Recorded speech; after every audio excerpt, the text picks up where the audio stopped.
না। দ্বিতীয় নম্বর ফতোয়া শুনেলেন মেয়েদের কি, তারাবি না পড়লে তার রোজা হবে না। মেয়েদের ফতোয়া, তারাবি কেউ যদি নামাজ না পড়ে গুনাহ হবে। কি হবে বললাম? কথা বলেন, গুনাহ হবে। তারাবি হচ্ছে সুন্নতে মুআক্কাদা। তারাবি নামাজ না পড়লে তার কঠিন গুনাহ হবে, পাপ হবে। কিন্তু কেউ যদি বলে তারাবি পড়েনি বলে তার রোজা হবে না, ভুল কথা। রোজার নেকি সে পাবে, রোজার ফজিলত সে পাবে, কিন্তু তারাবি না পড়ার কারণে তার গুনাহ হবে। তারাবি আলাদা, সুন্নতে মুআক্কাদা পড়তেই হবে। রোজা আপনার ফরজ রাখতেই হবে। কেউ যদি একটা রোজা ছেড়ে দেয় নিজে থেকে, সারা জিন্দেগি রোজা রাখলে একটা রোজার মাসুল দেওয়া যাবে না। ওই জন্য রোজা অবশ্যই রাখবেন, তারাবি অবশ্যই পড়বেন, কিন্তু তারাবি না পড়লে রোজা হবে না। এই ধরনের ফতোয়া কোনো মা কোনো ভাই দিবেন না। দ্বিতীয় নম্বর, মায়ের দেখবেন রমজান মাসে স্বামীকে বলবে দূরে শো, কাছে শুতে নেই। তো মৌলবীদিকে জিজ্ঞেস কর আমরা কোথায় শুই? আরে আমরা তো বউকে জড়িয়ে ধরে শুই রমজান মাসে। আপনারা হাসছেন, এ বাস্তব কথা বলছি। কেন? বউকে জড়িয়ে ধরা শোয়াটা পাপ নয়, নেকির কাজ। কিন্তু রমজান মাসে রোজা রেখে স্ত্রী মিলন করা চলবে না। কথাটা ভালো করে বুঝবেন। কেউ যদি বলে আদর করে বিবির কপালে কি চুম্বন খেতে পাবো না গালে, অবশ্যই পাবেন, কোনো দোষের নাই। এতে রোজা ভাঙে না। চুমু খেলে রোজা ভাঙবে না, কিস খেলে রোজা ভাঙবে না। রোজা কেউ ছাড়বেন না। বিনা কারণে যদি কেউ একটা রোজা ছাড়ে, সারা জিন্দেগি রোজা রাখলে একটা রোজার মাসুল দিতে পারবে না। বিনা কারণে রোজা কেউ ছাড়বে না। আল্লাহ আপনাদেরকে হেফাজত করুক, আপনাদের জানে মালে ইজ্জতে বরকত দেখ, আপনাদের কারোবারে বরকত দেখ, ব্যবসায় বরকত দেখ। রমজান মাসে বিনা ওজরে কেউ রোজা ছাড়বেন না। আলহামদুলিল্লাহ ভালো লাগে, হাওড়া, হুগলি, মেদিনীপুর, 24 পরগনার বহু মানুষ রোজা রাখে। কিন্তু তারপরেও কিছু লোক আছে বাহানা দিয়ে রোজা রাখতে চাই না, খায়। পাড়ার লোককে বলে রোজা রেখেছি, ঘরের লোক জানে রোজা রাখেন। এরকম যারা করেন আল্লাহর কাছে কি হিসেব দিবেন? আমি সেদিন আমাদের বর্তমানে বলেছি, ঘরেতে বাপের সাথে ঘরের লোক জানছে সেহরি খাচ্ছে, হালা সকালবেলায় বর্ধমানে এসে বাজারে টাউনে ভেতরে ঢুকে হোটেলে খেয়ে পালিয়ে যাচ্ছে। আবার ইফতারিতে বসেছে হজরত, কি বুঝলেন, সে আবার বেশি কাঁদে দুয়াতে, ওই মালটাই 2 নম্বরই, কি বুঝলেন, বেশি কাঁদছে। তার মানে আমি যা করেছি আল্লাহ তুমি তো জানোই। যদি ভাবেন পৃথিবীর কেউ দেখতে পাইনি, আল্লাহর কসম, কোরআন সূরা আল ইমরান প্রথম পৃষ্ঠা, ইন্নাল্লাহা লা ইয়াখফা আলাইহি শাইউন ফিল আরদি ওয়ালা ফিস সামা। হে আমার বিশ্ব নবী, পৃথিবীর মানুষকে বলে দাও, আসমান আর জমিনের মধ্যে যা কিছু আছে কোন জিনিসটা আমার কাছে গোপন নাই। মানুষ অন্তরে কথা বলে, আমি আল্লাহ শুনতে পাই। তোমরা মনেতে ভাবো আমি আল্লাহ শুনে ফেলি, তাইলে আমার কাছে গোপন করবে কি করে? তাই শুনেলেন, ইসলাম পরিষ্কার পরিচ্ছন্ন, সুন্দর এবং উদারতায় পরিপূর্ণ। আমি দুটো কথা খালি বলে দিই, মনের মধ্যে থেকে হিংসা, বিদ্বেষ, মারামারি, কাটাকাটি গুলো সরিয়ে দেন। প্রত্যেকটা আলেমকে শ্রদ্ধা করুন। আলেম হলে সাধারণ শুধু নয়, নবীজির একটা ভাষা, বড়কে শ্রদ্ধা, ছোটকে স্নেহ করুন, যেটা আমাদের মধ্যে থেকে উঠে গেছে। এই বাপ চাচাদিকে জিজ্ঞেস করুন, ইনারা যখন ছোট ছিল না, চাচারা রাস্তায় বসে থাকলে সে রাস্তা দিয়ে ভয়ে যেত না, অন্য রাস্তায় ঘুরে যেত, ঠিক কি না? তাই না? এখন কিন্তু চাচাকে বলছে, চাচা আগুনটা দাও তো, একবার সিগারেটটা ধরিনি, ঠিক কি না? কথা বলে তো।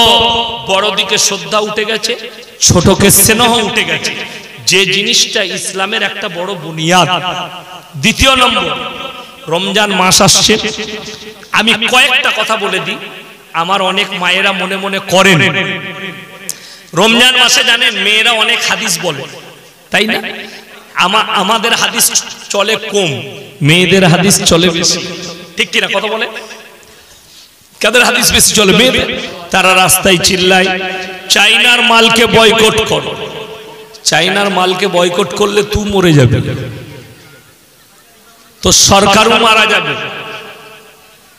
চাইনা গোটা পৃথিবীতে অর্ধেক ওষুধের ফর্মুলা সাপ্লাই দেয় চাইনা। যতগুলো ভারতের ওষুধ কোম্পানি আছে তারা জানে, ভারত সরকার নিজে জানে। ওই জন্যে আমার ভাই, সাপ আপনার ক্ষতিকারক নয়। বিজ্ঞানের ফর্মুলায় দেখবেন টাউন বাজারে অক্সিজেনের কমি হয়, হয় না? হয় না? গরম বেশি হয়। কলকাতা টাউনে গরম কম না বেশি?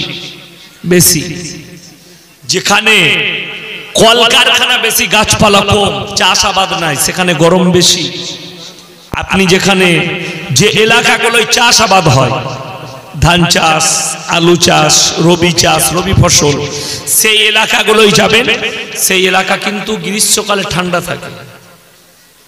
গ্রীষ্মকালে সব থেকে বেশি ঠান্ডা থাকে কোন গাছের নিচে বলুন? জানেন? কে বললে বড় গাছের নিচে? নিম গাছের নিচে। নিম গাছ, নিম গাছের নিচেই সব থেকে বেশি ঠান্ডা। আর নিম গাছ বেশি তেতো। তেতো না? তেতো না। সাপের বিষ খতরনাক, নিম তেতো। তো যেগুলো কাড়োয়া জিনিস তার উপকার বেশি। যাদের দেখবেন শরীরে ঘা ফোট হয়, তাদের একটু করেলা খাওয়া ভালো। করেলা খেলে রক্ত পরিষ্কার হবে, এটা ডাক্তারদের ফর্মুলা। করেলা খাও, তেতো জিনিস খাও, রক্ত পরিষ্কার হবে। রক্ততে বিষক্রিয়া থাকলে কেটে যাবে, ঘা ফোট হলে। তো যেখানে গাছপালা আছে, আজকে পৃথিবীতে দূষণ বেড়ে যাওয়ার কারণ, বড় বড় জঙ্গলে, যেগুলো পৃথিবীর বড় বড় জঙ্গল, বৈজ্ঞানিকরা বলছে অ্যামাজনের জঙ্গল, আফ্রিকা জঙ্গল, যারা জঙ্গল দস্যু হয়, জঙ্গলের গাছকে কেটে বিক্রি করে। আমাদের দেশের সব থেকে বড় জঙ্গল কোথায় আছে? কথা বলে না? কোথায়? কে বললে? সুন্দরবন। হায়দ্রাবাদের জঙ্গল, যেখানে ব্রাহ্মণ থাকত। সব থেকে বড় ভারতের জঙ্গল হায়দ্রাবাদের জঙ্গল, যেখানে ব্রাহ্মণ বাস করে। আমি যখন এরোপ্লেনে গিয়েছিলাম, প্লেনটা ওইখান থেকে, ওই জঙ্গল থেকে চক্কর নেয় এয়ারপোর্টে নামার জন্য। তো জঙ্গলটা দেখে বুঝতে পারলাম, উপর থেকে কিছুটা নিচেই ছিল, সুবিশাল জঙ্গল। সুন্দরবনের 3টে হবে, সেইখানে ব্রাহ্মণ থাকত। এই জঙ্গলগুলো জঙ্গল দস্যুরা গাছ কেটে কেটে পরিষ্কার করে দিচ্ছে। টাউনশিপের গাছ নেই, গাছগুলো কাটা যাচ্ছে।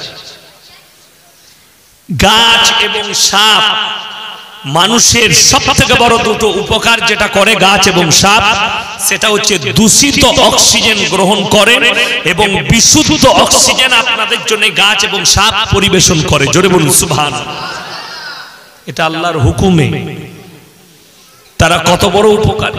ওই জন্য আপনার বাড়ি থাকলে, এখন টাউনশিপে বাস করছেন, বাড়ির ছাদেও 2-4টা গাছ লাগান, ফুলের গাছ, কি বুঝলেন, বিভিন্ন রকমের ছোট ছোট ফলের গাছ, কি বুঝলেন। এই পায়ের রোগ হওয়ার কারণ, শহরের মানুষরা দেখবেন বেশিরভাগ অল্প বয়সে খুঁড়া হয়ে যায়। পায়ের ব্যথা, পায়ে খুঁড়া, চলতে পারে না। তার কারণ একটাই, আমরা ঘাসে চলা বন্ধ করে দিয়েছি। আমাদের ছেলেরা মানুষ হয় কোথায়? এসি রুমে মানুষ হচ্ছে। এসি রুম তো বন্ধ, কাঁচের ঘরে মানুষ হচ্ছে, তারপরও এত রোগ জ্বালা। আমাদের দেশের যারা আদিবাসী আছে, আপনাদের হাওড়া জেলায় কম আছে, সব থেকে বেশি আছে বাঁকুড়া, পুরুলিয়া, মেদিনীপুর, ঝাড়গ্রাম, লালগড়, এই এলাকাগুলোই আছে। পুরুলিয়া বাঁকুড়ায় আছে আদিবাসী। এরা যখন চাষাবাদ করে, এদের ছেলেদিকে মায়েরা আলের ওপরে শুইয়ে দেয়, দিয়ে চাষ করে। মা ধান কাটছে, ছেলেটাকে, বাচ্চা ছেলেটাকে খালিতে আলের ওপরে শুই দিয়েছে, সে ঘাসের ওপরে খেলা করছে, তাদের রোগ জ্বালা নাই। আর আপনার ছেলেকে বলছেন ঘর থেকে বার করলে রোগ হবে। হাওয়া খাওয়ান, হাওয়া খান। সকালবেলায় রাস্তায় চললে সুবহানাল্লাহ বলে চলুন। মুসলমানরা এটাই জানে না যে মুসলমানদের জীবন ব্যবস্থাটার নাম কি। মুসলমানের পুরো জীবন ব্যবস্থার নাম হচ্ছে ইসলাম। জোরে বলুন সুবহানাল্লাহ। মুসলমানরা কতটা ভাগ্যবান শুনেলেন, যারা মুমিন, যারা মুসলমান, এরা যদি শরীয়ত আর নবীজি সাল্লাল্লাহু আলাইহি সাল্লামের আদর্শকে মানে, জীবনে এদের জীবনে কোনো রকমের কষ্টই আসতে পারে না। এক নম্বর, পায়খানা ঘর ভালো জায়গা না খারাপ জায়গা? কথা বলেন না কেন? খারাপ। নবীজি সাল্লাল্লাহু আলাইহি সাল্লামের সুন্নত হচ্ছে, তোমরা পায়খানা প্রবেশ করলে বাঁ পাটা প্রথমে ঢুকাবে। জোরে বলুন সুবহানাল্লাহ। খারাপ জায়গা। এবং দোয়া পড়ে প্রবেশ করবে। দোয়া পড়লে প্রবেশ করলে আপনি নেকি পাবেন। যতক্ষণ পায়খানা ঘরে থাকবেন, খবিস আপনাকে স্পর্শ করবে। পায়খানা ঘরে খবিস জিন্নাতরা থাকে, খবিস থাকে। বেরুবে ডান পা দিয়ে বের হয়। মসজিদ আল্লাহর ঘর, ভালো জায়গা, ঠিক কিনা কথা বলেন? হাদিসে আছে, মসজিদে প্রবেশ করলে ডান পাটা আগে রাখবে, দোয়া পড়ে প্রবেশ করবে। দ্বিতীয় নম্বর, যখন প্রবেশ করবে ইতিকাফের নিয়ত করে প্রবেশ করবে। আপনি যখনই মসজিদে প্রবেশ করবেন ইতিকাফের, ওই জন্য হাদিসে আছে মসজিদের ভেতরে দুনিয়াদারির কথা বলা নিষেধ। হাদিসে নবীজি কিয়ামতের আলামতের মধ্যে একটা আলামত বলেছেন, যখন দেখতে পাবে সমাজের লোক মসজিদের ভেতরে দুনিয়াদারির কথা বলছে, জানবে কিয়ামত কাছে চলে এসেছে। মসজিদের ভেতরে, মসজিদে জুম্মার দিনে নামাজ পড়তে গেছে, তোর কাজ হয়েছে, কাজটা জমা করে এসেছিস, হাটে গিয়েছিলি, হালা মসজিদের ভেতরে, তো তোমার বরকত হবে কি করে? এই তো কিয়ামতের আলামত। মসজিদ হচ্ছে ইবাদতের জায়গা। ওই জন্য হাদিসে আছে, তোমরা প্রবেশ করলে ইতিকাফের নিয়তে প্রবেশ করো। নামাজ, কোরআন তেলাওয়াত, জিকির আজকার, ইবাদত ছাড়া কোনো কথা চলবে না মসজিদের। কোনো কথা বলো না। জুম্মার দিনে খুতবা চললেও অনেক লোক আমাদের দেশে কথা বলে, বলে না? বলে না? কথা বলে, কথা বলে। যেমন বড় কষ্টের বিষয়, মসজিদে জুম্মায় বায়ান চলছে, লোকরা আসছে, সুন্নত পড়ছে, ঠিক কিনা কথা বলে? জুম্মায় বায়ান হয়, যে কোনো মৌলবি হাওড়া জেলার বড় বড় মুফতি দিকে জিজ্ঞেস করুন যে জুম্মার দিনে বায়ান করাটা ফরজ, সুন্নত না ওয়াজিব? কিছুই নয়। না করলেও দোষের নেই। সময় থাকলে একটা হাদিস বলে দাও। জুম্মার দিনটা হচ্ছে ইবাদতের দিন। মসজিদের ভেতরে মানুষ প্রবেশ করে, সুন্নত পড়বে, নামাজ পড়বে, কাজা থাকলে ফজর পড়বে। মসজিদের বায়ান চলছে, লোকরা ঢুকছে আর নিয়ত করছে। ইমামের বায়ান শুনবে না, ও নামাজ পড়বে। আবার অনেকজন বলে, হুজুর আর একটু বলুন, আর একটু বলুন, দিয়ে 50। যারা সুগারের রোগী ঢুকেছে 11:30টায়, বেরুচ্ছে 1:30টায়। ও মসজিদ থেকে বেরুতে বেরুতে লুঙ্গিতে মাল নেমে গেছে। কত ভালো হলো মসজিদ না পাক হলো। বয়স্ক মানুষ, এহতিয়াত করতে হবে। যেই বায়ান করুক আমি হয় আর ইমাম হয়, যেই খুতবা পাঠ করুক আমি হয় কিংবা ইমাম হোক, আমাদেরকে এহতিয়াত করতে হবে মুক্তাদিদের উপরে নজর রেখে। মুক্তাদি, তাদের উপরে নজর রাখতে হবে। আমার সময়ে, আমার সময় খরচে যেন অপর ব্যক্তি কষ্ট না পেয়ে যায়। ইসলাম কেউ কি কষ্ট দিতে শিখাই, এটা আপনাকে মাথায় রাখতে হবে। ওই জন্য একটা একটা করে বলবো, সবাই আমরা আমল করব। জোরে বলুন ইনশাআল্লাহ। এতগুলো মুসলমান এসে বসেছে, আলহামদুলিল্লাহ, খুব ভালো জিনিস। হাওড়ায় প্রচুর মুসলমান আছে, টুপিওয়ালা, দাড়িওয়ালা, গাদা আছে। দেশেতে মুসলমান অনেক আছে। সরকারি সমীক্ষায়, পৃথিবীর সমীক্ষায় আছে পৃথিবীতে 250 কোটি মুসলমান। জোরে বলুন সুবহানাল্লাহ। আমেরিকার একটা বিশেষজ্ঞ বলেছে যে পৃথিবীর বুকে বিশেষ করে ইহুদি খ্রিস্টানদের মধ্যে ইসলামকে কবুল করার এত প্রবণতা বেড়ে গেছে, ভবিষ্যতে ইসলাম দ্বিতীয় নয় প্রথম বৃহত্তম ধর্ম হিসাবে পৃথিবীর বুকে স্থান পাবে। জোরে বলুন সুবহানাল্লাহ। ভারতের সরকারের সমীক্ষা সেদিনে দেখলাম টিভির পর্দায় 19% মুসলমান আছে। ঠিক কিনা কথা বল? কষ্ট এক জায়গাতে। আমার বাপু শুনেছিল 19%, আমিও শুনেছি 19%, আমার বিটি স্কুলে যাচ্ছে সেও শুনছে 19%। হ্যাঁ বে, আমরা হিজড়ে ছেলে হয়নি? তোমরাই তো বলছো যে মুসলমান 5টা 10টা করে ছেলে লাই, তাহলে ছেলেগুলো গেল কোথা? তোরা কোথাও গায়েব করলি। ওই জন্য শুনে সমীক্ষা যারা দিচ্ছে তারা বেঈমান, কাফের, নেমো খারাপ, তারা মিথ্যাবাদী। যদি বুকে হিম্মত থাকে ভারতের মুসলমানকে আসল সমীক্ষাটা শুনিয়ে দাও যে তোমরা 40 পার। জোরে বলুন সুবহানাল্লাহ। কেন এদিকে 19-এর বেশি বলো না, বুকটা ফুলে যাবে।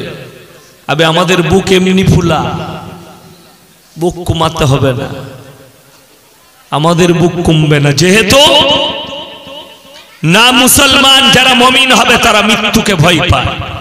আল্লাহ কোরআনে বলেছেন, ইন্না আউলিয়া আল্লাহি লা খাউফুন আলাইহিম ওয়ালা হুম ইয়াহজানুন। যারা আমার বন্ধু হবে তাদের দুনিয়া এবং পরকাল কোনো জায়গায় ভয় নাই। জোরে একবার বলুন সুবহানাল্লাহ। আর দ্বিতীয় নম্বর, মুসলমান যারা শুনেলেন, আমার বলার উদ্দেশ্য একটাই, দেশেতে মুসলমানের অভাব নাই, মুমিনের বড় অভাব হয়ে গেছে। কথাটা বুঝতে পেরেছেন না? পারেন? মুমিনের অভাব হয়ে গেছে। কেন অভাব হলো? বেঈমান কাফেররা আপনাদের উপরে জাল বিছিয়েছে। বেঈমান কাফেররা বহুত বড় জাল বিছিয়েছে, আপনি অনুভব করতে পারবেন না কত বড় জাল বিছিয়েছে। মুসলমানদের ঈমানকে ধ্বংস করে দাও, তাদের বিটিদের ঈমানকে ধ্বংস করে দাও, তাদের চলাফেরাটা যেন বেঈমান কাফেরের মতো হয়।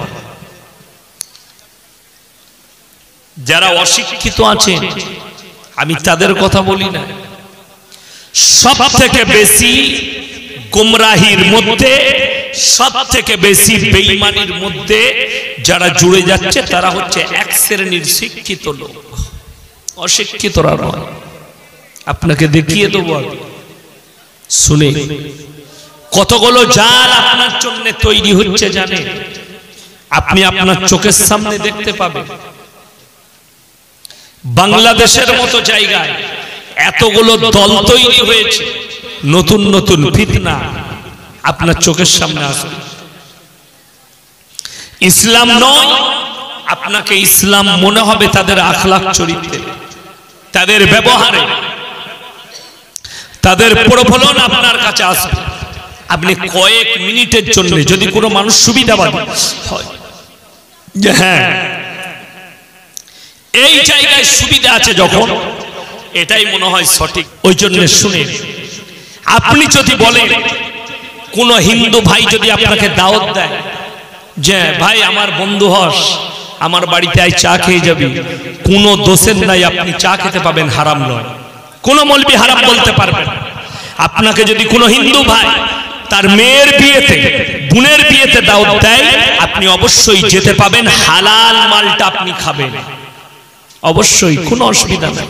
কিন্তু পুজোর পোশাক, পুজোর অনুষ্ঠানের খানা মুসলমানদের জন্য হারাম কেন, এটাও কোরআনের দলিল শুনেলেন। আমার কোনো অমুসলিম ভাই যাদের কানে আওয়াজ যাচ্ছে তারাও শুনে। কেউ যদি মনে হয় আমাকে পরীক্ষা করবেন, হাওড়া জেলার কোনো আমার হিন্দু ভাই যদি আমাকে দাওয়াত দেন, তার বাড়িতে আমি পানি খেতে যাব, চা খেতে যাব, হালাল খাবার দিলে আমি তোমার বাড়িতে খেতে যাব, কবে দাওয়াত দিবে বলো? কিন্তু পুজোর পোশাক, পুজোর অনুষ্ঠানের খানা, সেই উদ্দেশ্যের খানা মুসলমানের জন্য কেন হারাম? কোরআনকে জিজ্ঞেস করো।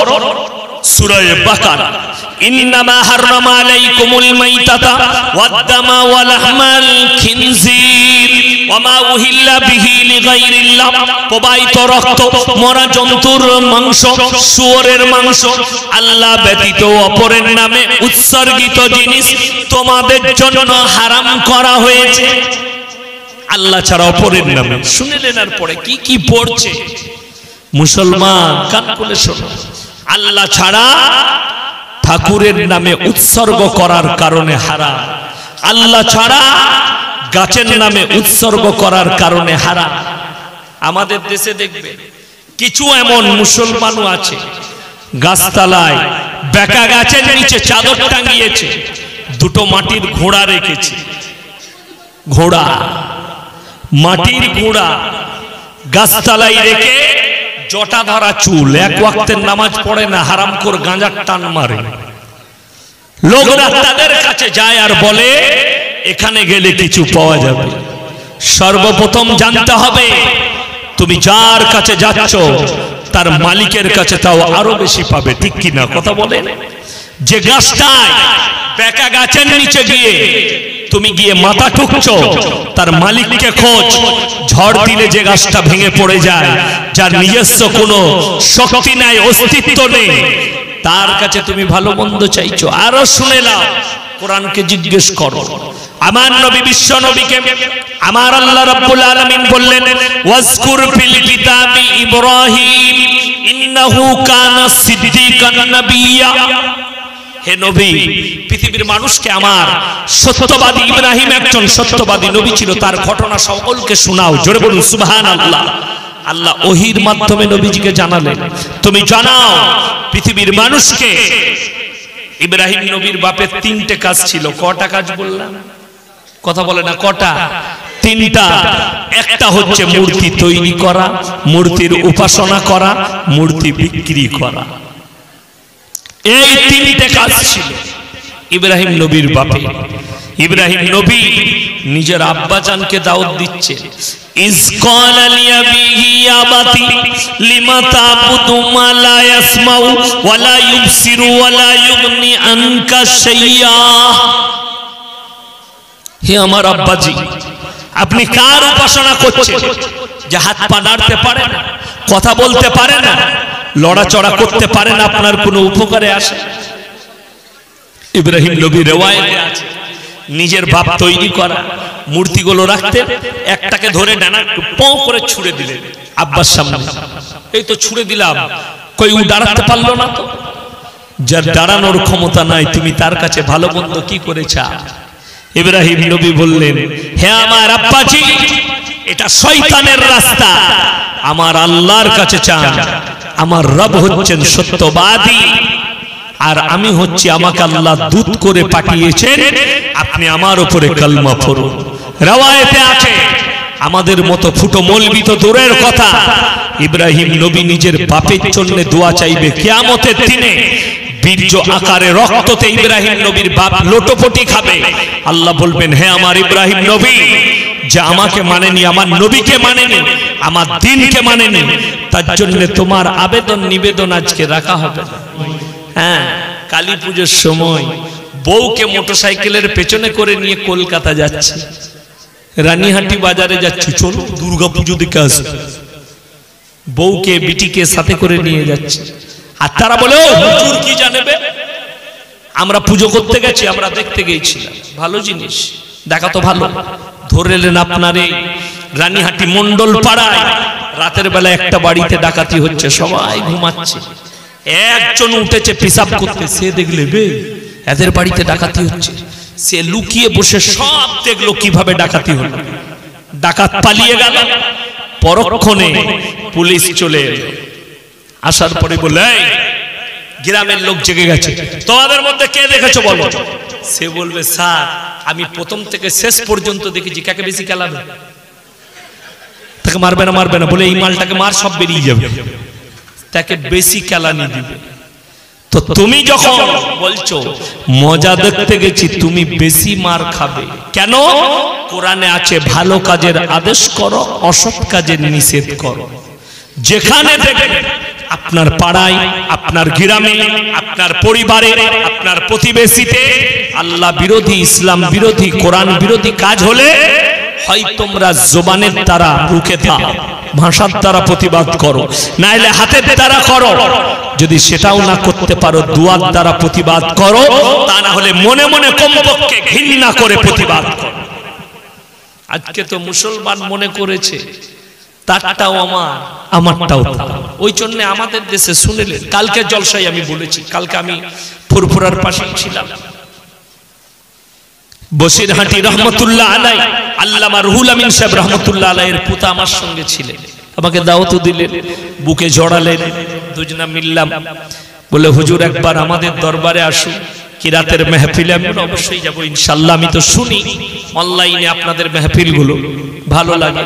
দাওয়াত দিলেন, একই স্টেজে ছিলাম কালকে, ভগবতীপুরের পাশে, ডানকুনির একদম কাছাকাছি, এই 8 কিলোমিটারের মাথায় ছিলাম।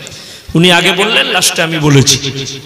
আমার ভাই, আমি কালকে এটাই বলেছি, ওখানে বুঝিয়েছি যে শোনো, মুসলমান যদি তারা প্রকৃত নবীজি সাল্লাল্লাহু আলাইহি সাল্লামের আদর্শকে ধরে নিত, এদের জীবনে কোনো রকমের কষ্ট আসতো না। শুনলেন? এরপরে আল্লাহ ছাড়া পৃথিবীতে ভালো মন্দ, কল্যাণ অকল্যাণের মালিক কেউ আছে?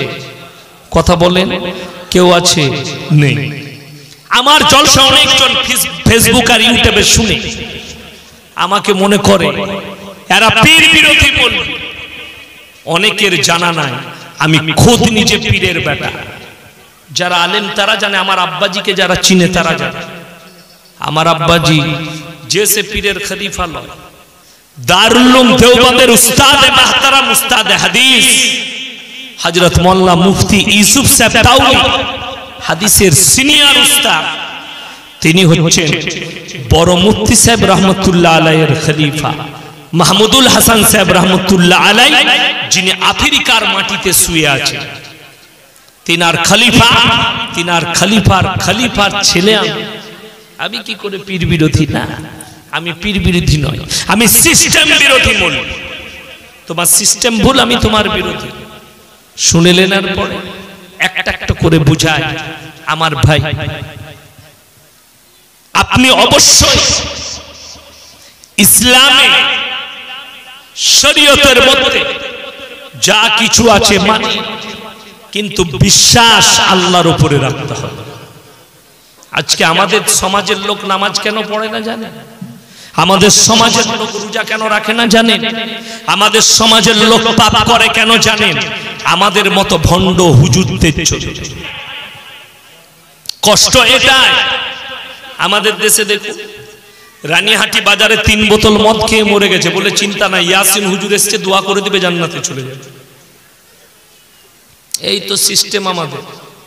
খুব ভালো করে বুঝবেন, আমি গাঁজা করি বকতে আসিনি, আমি আপনাদেরকে কোরআনের রেফারেন্স দিয়ে দেব, বাড়িতে গিয়ে খুলবেন, কোন উলামাকে জিজ্ঞেস করবেন, আপনার চোখ খুলে যাবে, আপনার চোখগুলো হাঁ করে বেরিয়ে পড়বে। আমরা তো সামান্য মৌলবি। আচ্ছা বলুন, পৃথিবীর যতগুলো পীর ওলি আউলিয়া আছে, এদের থেকে সাহাবীরা উপর দরজা না নিচে দরজা? উপর দরজা। খুব ভালো করে বুঝবেন, তাদের থেকে উপর ধাপে আছেন নবী পয়গম্বররা। ঠিক কি না? কথা বলেন। নবীরা কি? সকলে বলুন। প্রথম 1 নম্বরই মাসুম। নবীরা কি বললাম? মাসুম। নবীরা কি? জান্নাতি। নবীরা কি? জান্নাতি। তাদের জন্য হিসাব নাই। জোরে বলুন সুবহানাল্লাহ। নবীদের জন্য একটাই কথা, খালি কিয়ামতের দিন আল্লাহ জিজ্ঞেস করবেন কি? প্রত্যেকটা নবী উপরে একটা সওয়াল, একটা প্রশ্ন আমার আল্লাহ ছুড়বেন। কোরআনে আছে, ফালানাস আলান্নাল্লাযীনা উরসিলা ইলাইহিম ওয়ালানাস আলান্নাল মুরসালিন। যাদের বাড়িতে মানে কোরআন আছে, এক্ষুনি ছুটে গিয়ে খুলেন 8 পারা প্রথম পৃষ্ঠা, 8 পারা সূরা আরাফ প্রথম পৃষ্ঠা। ফালানাস আলান্নাল্লাযীনা উরসিলা ইলাইহিম ওয়ালানাস আলান্নাল মুরসালিন। সেখানে লেখা আছে, আমি কিয়ামতের দিনে নবী পয়গম্বর আর রাসূলকেও দাঁড় করাবো। তাদেরকে একটা প্রশ্ন আমার আল্লাহ ছুড়বেন, তোমরা কেমন দাওয়াত দিয়েছো? আর তাদের কওমকে আল্লাহ জিজ্ঞেস করবেন, তোমরা কিভাবে গ্রহণ করেছো? এই প্রশ্ন। বাকি নবীরা জান্নাতি।